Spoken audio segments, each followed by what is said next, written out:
long time no see. Ketemu lagi dengan saya Diarita, teman kamu berbagi cerita dan bertumbuh bersama.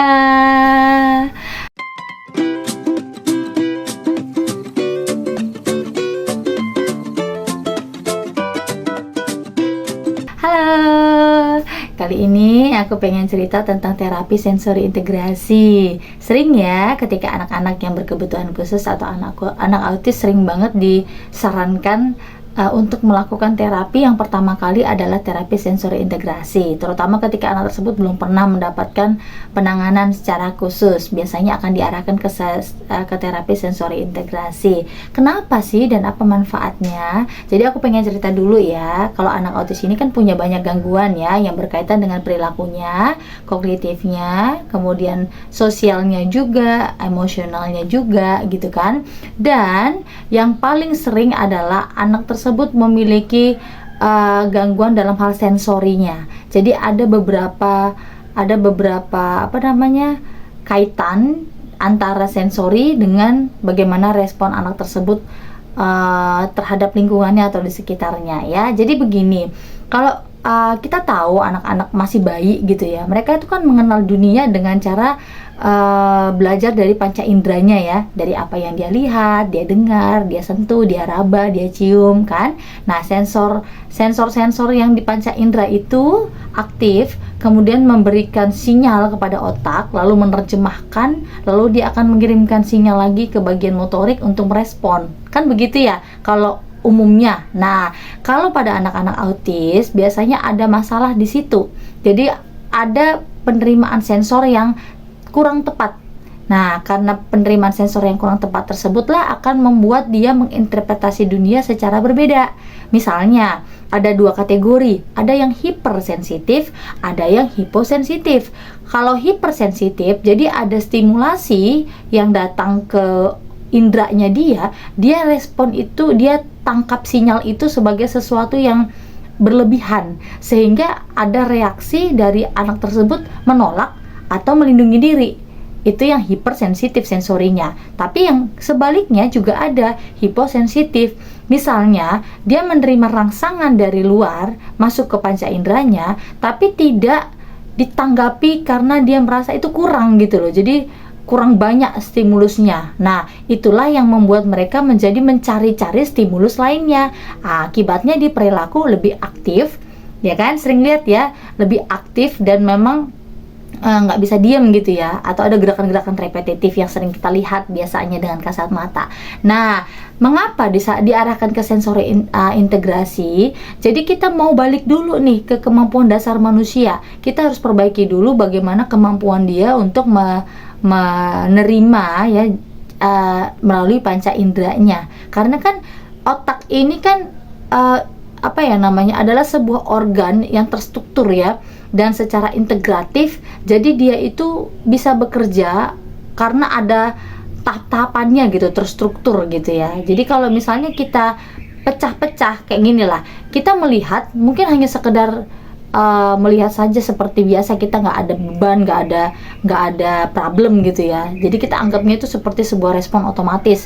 Atau misalnya silau, kita dengan otomatis tutup seperti ini kayak gitu kan. Itu kalau normal. Tapi ada yang problemnya bener-bener hiper gitu. Jadi bukan hanya silau, mungkin yang cahaya aja dia udah nggak suka gitu. Bisa jadi dia jadi kayak nangis, trauma, ketakutan, atau suara buat kita yang suara di sekitar ini kita anggap biasa saja, betul ya? Tapi ketika ada yang anaknya hiper, dia mendengar suara-suara seperti suara balon, atau dia dengar suara mic, atau dia dengar suara musik dari speaker, itu membuat dia ketakutan gitu, karena itu hiper buat mereka. Atau sebaliknya, kita melihat anak jatuh kan menangis biasanya, tapi dia tidak merasakan sakit. Dia jatuh sampai berdarah juga dia tidak merasa sakit, bahkan dia pukul-pukul kepala dia tidak merasa sakit, kayak gitu. Berarti kan ada problem dari proses menerima dari indera lalu disampaikan ke otak, kemudian di otak tidak diterjemahkan dengan tepat, akhirnya responnya pun tidak tepat gitu loh ya. Jadi kalau kita ketahui juga dasar pembentukan terapi sensori integrasi ini kan memang dari dokter yang memang ahli saraf ya, karena memang dia belajar tentang bagaimana ilmu otak tersebut gitu. Jadi memang ada kaitannya, karena memang beberapa kasus anak-anak autis ini memang ada perbedaan dalam aktivitas gelombang otaknya gitu ya. Jadi itu yang menjadi dasar kenapa dibuatlah sebuah terapi terstruktur yang membuat anak tersebut belajar. Jadi kita pecah-pecah gitu sebuah respon yang bagi kita biasanya itu tidak perlu dipelajari secara khusus, ya kan? Kayak misalnya anak belajar berjalan, memang belajarnya simple ya, kita ajarin dia berdiri, dia jatuh dia berdiri lagi. Tapi kalau untuk anak-anak autis, jangankan belajar berjalan, mungkin menyentuh benda yang rasanya nggak nyaman aja itu